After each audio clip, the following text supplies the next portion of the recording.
When we talk about love, we often picture the sparkling eyes of youth, the awkward first dates or promises whispered under a sunset. But have you ever truly paused to contemplate the love of those who have lived through most of their lives? Not the romantic fairy tales we see in movies, but relationships that have spanned decades, enduring countless storms, historical upheavals, and even wars? What is it that has kept them together? Is it simply habit, or is there something deeper, something more enduring that we, the younger generation, simply haven't grasped yet? In reality, the love of older adults is a complex symphony of memories, profound understanding, and a form of attachment that transcends conventional romance. Imagine an elderly couple, holding hands as they stroll through a park. On the surface, they might appear ordinary, but within them lies a vibrant library of shared memories. The first cries of their children, sleepless nights filled with worry, times they navigated financial hardship together, or even fierce arguments followed by tender reconciliations. Every wrinkle on their face, every callus on their hand, tells a story, and these stories are woven with the threads of love. We often forget that a long-term relationship isn't just the sum of its beautiful moments, but also the sum of the challenges they've overcome together. It's precisely those difficulties, when looked back upon, that become the glue, binding them even tighter. It's empathy built on shared experiences, a private language only the two of them understand. We're accustomed to the idea of love as a blazing, intense emotion. But for older adults, love often takes on a different hue, more subdued yet profoundly deeper. It's like a river flowing through varied landscapes, sometimes turbulent, sometimes serene, but always moving forward. What compels them to stay, to care for, and to cherish each other even as their bodies grow frail and the initial sparks of attraction might have faded? This isn't settling, as many might assume. Instead, it's a conscious choice bolstered by a profound understanding of the other person. They know each other down to every breath, every glance, every gesture. They know when the other needs silence, when they need a hug, when they need a word of encouragement. This is a form of emotional intelligence, honed over time, an ability to read each other that youth can barely fathom. A psychological study of couples married for over 50 years revealed that the crucial factor wasn't perfect compatibility, but rather the ability to adjust and accept each other's imperfections. They learned to overlook trivial matters, focusing instead on core values. Aside from my entire life, raising our children with me, going through our toughest days, what are a few little things compared to that? It's a pragmatic yet deeply compassionate perspective. This is a powerful manifestation of compassion cultivated within the relationship, an element often overlooked in modern dating, where we're quick to give up at the first sign of disagreement. Consider the power of routine and ritual in elder love. Sometimes, a simple act like brewing a morning cup of tea for the other, reading the newspaper together, or watching a favorite TV show holds more significance than any expensive gift.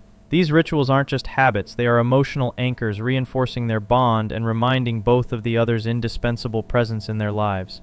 One elderly man recounted that after his wife passed away, what he missed most wasn't their lavish trips, but those quiet mornings, sipping coffee on the balcony, sharing trivial stories. These are moments that we, the younger generation, often dismiss as too ordinary. Yet, it is precisely within that ordinariness that a profound psychological truth resides. True happiness often lies in the small things repeated consistently and genuinely. So when we see an older couple, let's not rush to assume their love has cooled or is merely a duty. Instead, try to imagine the journey they've traveled together, the stories they've collaboratively written. Think about the absolute trust built over decades, the unspoken understanding, and a love that has been refined by time, becoming stronger, deeper. This isn't just a lesson about love. It's a lesson about patience, acceptance, and the capacity to find beauty in enduring steadfastness. Are we perhaps too hasty in our own relationships, missing the opportunity to build such a resilient foundation. After hearing about the enduring power of love in old age, you might feel a warm glow, a sense of hope. But what about the other side of the coin? The silent struggles, the unspoken fears, and the often invisible pressures that many older adults face when it comes to love and companionship. We live in a society that, despite its advancements, still often operates under a deeply ingrained, almost insidious ageism. This isn't just about discrimination in the workplace or healthcare.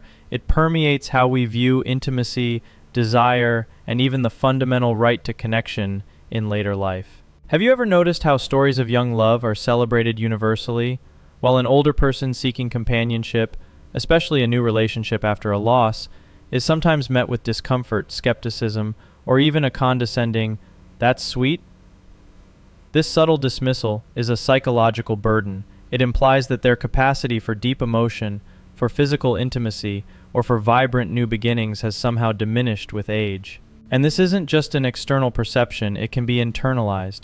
Think about it. If society constantly tells you that you're past your prime, that your desires are somehow less valid, how might that affect your own self-worth and willingness to pursue a meaningful connection? This leads to a pervasive fear of social stigma, a feeling that one might be judged or seen as inappropriate for wanting love at an older age. It's a silent battle fought in the quiet corners of their minds, where the desire for companionship clashes with the fear of being misunderstood or even ridiculed. This pressure can be so subtle, yet so potent, that it prevents many from even attempting to seek out new relationships, leaving them isolated by choice, not by preference. Beyond societal biases, older adults often grapple with a profound and legitimate fear: loneliness. This isn't just about being physically alone. It's about a deep, aching sense of emotional isolation. For many, losing a spouse or life partner isn't just the loss of a loved one, it's the loss of an entire shared world, a daily rhythm, and a confidant who knew them better than anyone else. The silence in the house can become deafening, each empty chair a painful reminder of what once was. And while family might offer support, they can never truly fill the void left by a lifelong partner. This profound sense of loss, coupled with the societal narrative that older people should gracefully accept solitude, creates a powerful psychological trap. The statistics are sobering. Loneliness in older adults is a significant public health concern, linked to increased risks of depression, anxiety, cognitive decline, and even heart disease. It's not merely an emotional state. It has tangible, negative impacts on physical health. Imagine the courage it takes for someone who has spent decades with one person to even consider opening their heart again. The fear of vulnerability, of being hurt, or of facing the inevitable loss yet again can be paralyzing. And if they do find someone new, they might face subtle or even overt disapproval from adult children or other family members who feel that their loved one is replacing the deceased partner. This emotional tightrope walk, balancing their own legitimate needs for connection with the expectations and comfort levels of their family, adds another layer of psychological complexity. Then there are the practical challenges which, while seemingly mundane, carry significant psychological weight. Reduced mobility, health issues, or sensory impairments can make it incredibly difficult to meet new people or maintain existing social circles. Think about someone with hearing loss trying to navigate a noisy social gathering, or someone with limited mobility attempting to get to a community event. There are opportunities for love and companionship. Moreover, the very nature of dating changes dramatically. The dating landscape of today, particularly with the rise of online platforms, can feel alien and overwhelming to someone who last dated decades ago. How do you navigate digital profiles, emojis, and modern dating etiquette when your frame of reference is a world of handwritten letters and chaperone dances? The psychological barrier to entry is immense, creating a sense of being left behind, out of touch, and utterly alone in a new and complex social arena. This can lead to a feeling of profound inadequacy, reinforcing the belief that love and connection are simply not meant for them anymore. So, when we consider the love stories of older adults, we must also acknowledge the invisible battles they fight. The battle against ageism, against the crushing weight of loneliness, against the fear of vulnerability, and against the practical barriers that modern life presents. Their desire for connection isn't just about finding a partner. It's often a testament to their incredible resilience, their unwavering hope, and their fundamental human need for companionship in a world that often overlooks their emotional complexity. It forces us to ask, are we doing enough as a society to dismantle these invisible walls? And how can we, individually, contribute to creating a more compassionate and understanding environment where love, in all its forms, is celebrated at every age?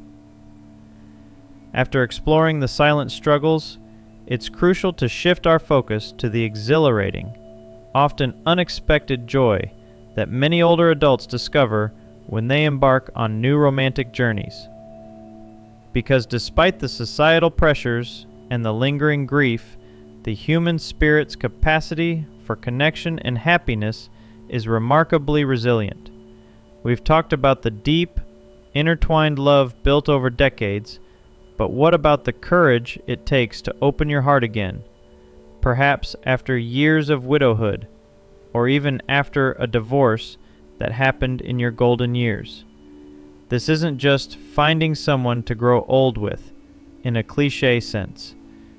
It's about redefining what happiness and companionship look like when you have a lifetime of experience to draw upon. Think about the psychological shifts that occur when someone, perhaps in their 70s or 80s, decides to date again. This isn't the impulsive, hormone-driven romance of youth. This is a deliberate, often deeply considered decision, born from a profound understanding of self and a clearer sense of what truly matters. There's a beautiful maturity to it. They're often past the need for grand gestures or external validation. What they seek is genuine connection, shared laughter, intellectual stimulation, and often forged through similar life experiences and a wisdom that only comes with age. These new relationships often bring an incredible sense of healing and renewal. Imagine someone who has carried the weight of grief for years, suddenly finding someone who understands that pain, not just intellectually, but from their own similar experiences. There's a unique empathy that can develop between older adults who have both navigated loss. They don't need to explain the depth of their sadness or the bittersweet nature of memory. The other person simply gets it. This shared understanding forms an incredibly strong foundation, allowing for a level of vulnerability and trust that might have been impossible in earlier, less experienced relationships. It's not about replacing a lost love. It's about expanding one's capacity for love, adding new chapters to a life story that was thought to be complete. Moreover, these new beginnings often come with a refreshing sense of freedom. When you're older, many of the pressures of raising families, career building, or societal expectations about what a perfect relationship should look like have faded. This newfound liberty allows for relationships that are wonderfully unburdened and focused purely on the joy of shared time. There's less drama, more patience, and a greater appreciation for the simple pleasures. It's a testament to the idea that love isn't confined by age, and that emotional growth is a lifelong process. Many report feeling a deeper, more nuanced sense of happiness than they ever experienced in their youth, precisely because they are now equipped with the wisdom to truly appreciate it. Consider the practicalities and how they are handled with grace. While health might be a concern, it often becomes a shared responsibility rather than a deterrent. Couples might support each other through doctor's appointments, medication schedules, or simply being a comforting presence during difficult times. This creates a profound bond of interdependence and care that strengthens the emotional connection. It highlights a vital psychological truth. True love isn't just about the good times. It's about showing up for each other when life gets tough, and finding strength in shared vulnerability. This level of partnership is often less about physical attraction and more about the profound comfort of knowing someone genuinely cares for your well-being. Ultimately, these stories of new love in later life serve as powerful reminders that the human heart remains open to connection, joy, and emotional evolution regardless of age. They challenge our preconceived notions and force us to reconsider what happily ever after truly means. It's not just a youthful fantasy. It's a dynamic, evolving journey that can lead to profound fulfillment at any stage of life. These relationships aren't just cute. They are powerful demonstrations of resilience, adaptation, and the enduring human need for love, showcasing a unique founder. Blend of wisdom, acceptance, and an appreciation for every precious moment. Yes, let's complete this script with Chapter 4, bringing it all together with the invaluable lessons we can learn. Chapter 4, The Legacy of Love. Invaluable lessons from the preceding generation and their impact on us. 1,000 words. We've journeyed through the enduring bonds of lifelong partnerships and the courageous new beginnings of love in later life, all while acknowledging the unseen challenges. Now, it's time to ask ourselves, what profound, tangible lessons can we, the younger generations, truly glean from these stories of elder love? It's more than just a heartwarming sentiment. There are deep psychological truths and practical insights embedded in their experiences that can radically reshape our own approach to relationships. Are we too quick to discard? Too eager for the next best thing? Missing the very essence of what makes love last and truly thrive? One of the most striking lessons is the power of enduring commitment, not as a rigid obligation, but as a deliberate daily choice. In an era of disposable relationships, where a minor inconvenience can lead to a breakup, older couples show us that love isn't just a feeling, it's a verb.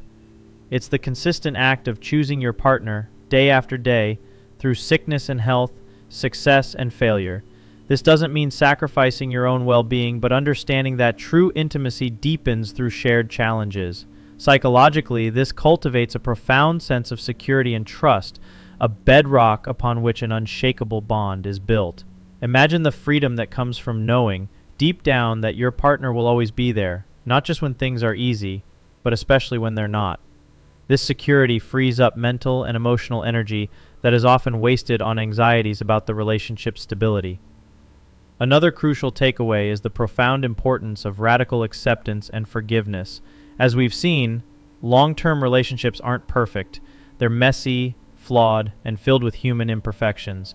Yet, older couples demonstrate an incredible capacity to overlook minor annoyances and truly accept their partner, warts and all. This isn't about resignation. It's about a mature understanding that no one is perfect, and that true love flourishes when we embrace the whole person, not just the idealized version in our minds. Furthermore, the ability to genuinely forgive, to let go of past grievances rather than letting them fester, is a psychological superpower they possess. Holding on to resentment is toxic, not just for the relationship, but for our own mental health. Their wisdom teaches us that forgiveness isn't about condoning harmful behavior, but about releasing ourselves from the emotional burden of anger and allowing the relationship to move forward. Think about the psychological impact of truly knowing someone over a lifetime. It's a knowledge so intimate, so layered, that it transcends superficial understanding. This leads to unparalleled empathy and nonverbal communication. They can often read each other's moods, needs, and desires with just a glance or a subtle gesture. This deep attunement is built not on mind reading, but on countless shared experiences, observations, and conscious efforts to understand. It teaches us that active listening, paying attention not just to words but to context and history, builds a powerful bridge between two souls. This kind of deep knowing is a psychological comfort, a feeling of being truly seen and understood, which is a fundamental human need often unmet in our fast-paced, superficial interactions.